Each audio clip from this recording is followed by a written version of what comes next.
경종, 그의 죽음을 둘러싼 의혹.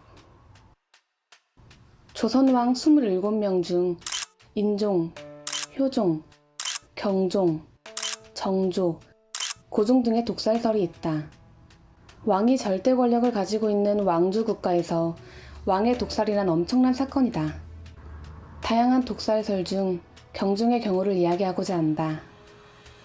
숙종의 뒤를 이어 제20대 임금에 오른 경종은 장희빈의 아들이다.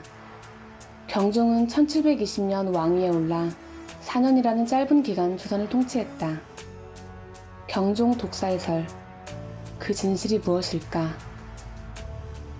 경종대는 조선시대에서도 당쟁이 가장 치열했던 시기였다.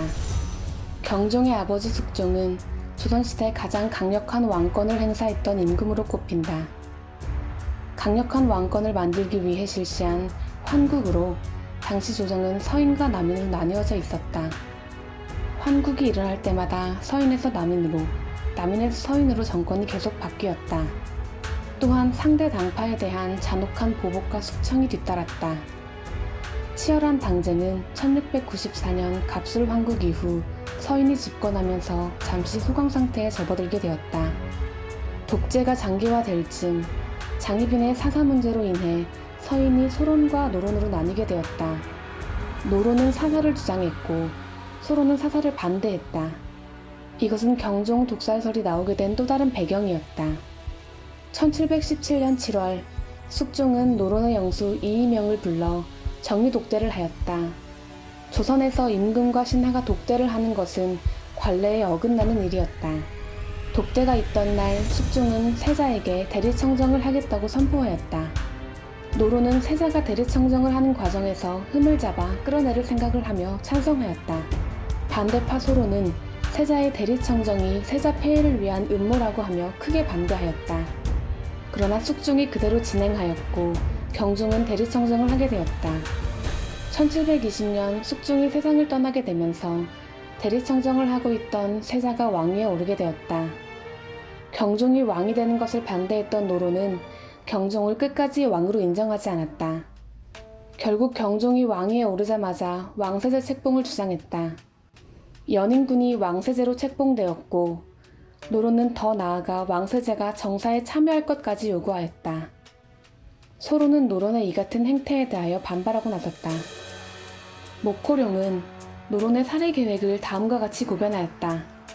첫째, 자객을 보냈다. 둘째, 궁녀를 시켜 수라상에 독약을 넣었다. 셋째, 숙종의 가짜 유서를 위조해 경종을 패출하고자 하였다.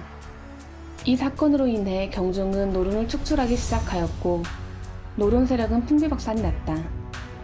연인군 역시 형을 죽이려고 했던 혐의로부터 자유로울 수 없었다. 그러나 경종은 아버지의 유일한 핏줄인 이복 형제 연인군을 처단할 수 없었다. 1724년 8월 21일 왕세제 연인군은 경종에게 게장과 생강을 올렸다. 경종은 이 게장을 먹고 입맛을 되찾아 평소보다 식사를 많이 했다. 그러나 그날 밤 경종의 병세가 급격히 나빠졌다. 어이들이 약을 올렸지만 복통과 설사가 심해졌다. 이에 연인군은 인삼과 부자를 쓰도록 내의원에 명령을 내렸지만 내의원 어이는 이것을 거부했다. 연인군과 어이의 언쟁이 있는 동안 결국 경종은 세상을 떠나게 되었다. 사실 게장과 생감은 상극의 음식이다. 서로 성질이 차갑기 때문에 복통과 설사가 발생하는 음식이었다.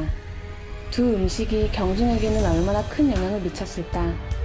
게장과 생감은 건강한 사람이 먹어도 탈이 나기 쉬운 음식으로 소화 기능이 크게 떨어져 있던 경종은 탈이 날 수밖에 없었다. 또한 당시는 8월, 여름이었다. 경종이 탈이 난 후 병치료를 지휘하던 연인군은 어이들과 다른 처방을 내렸다. 어이들의 처방은 개지, 마황이었고 연인군의 처방은 인삼과 부자였다. 어이는 부자와 마황은 상극이기 때문에 끝까지 반발하였지만 결국 연인군의 처방으로 향약을 올릴 수밖에 없었다. 연인군의 뜻에 따라 올린 인삼과 부자를 먹은 후 경종은 눈동자가 안정되고 콧등이 따뜻해졌다. 증세가 좋아진 것이다. 그러나 너무 허약했던 경종은 하룻밤을 넘기지 못했다. 연인군이 내린 처방에 문제가 있었던 것은 아니었다. 하지만 그가 올린 게장과 생감을 먹은 후 경종의 병이 나빠졌고 인삼과 부자를 쓴 그날 밤 경종이 죽었다. 이로 인해 연인군은 경조 독살설의 의혹을 받을 수밖에 없었다. 경종이 죽으면서 연인군은 왕위에 올랐고 노론은 정권을 잡게 되었다. 영조는 즉위한 지 4개월 만에 소론 김일경과 목호령을 처형하였다. 상황이 이렇다 보니 영조는 경종 독살설에 대한 의혹을 더욱 받을 수밖에 없었다. 영조 3년에는 전라도 전주에서 괴서 사건이 발생했다. 그리고 몇 달 사이에 괴서 사건은 전국으로 퍼지게 되었다. 영조는 이 괴서 사건에 민감하게 반응을 했다. 이유는 알 수 없으나 사건의 연루자들을 직접 국문하였다고 한다. 실록에서는 사관에게 괴서의 내용을 기록하지 말라 명하였다고 전해진다. 그만큼 알리고 싶지 않은 내용이 담겨져 있었던 것으로 생각할 수 있다. 경종의 죽음에 대한 소문이 무성하던 다음 해에도 사건은 계속 발생한다. 청주에서 이인좌가 난을 일으켰다. 반란군은 상여의 무기를 감추고 청주성으로 진격해 청주성을 점령했다.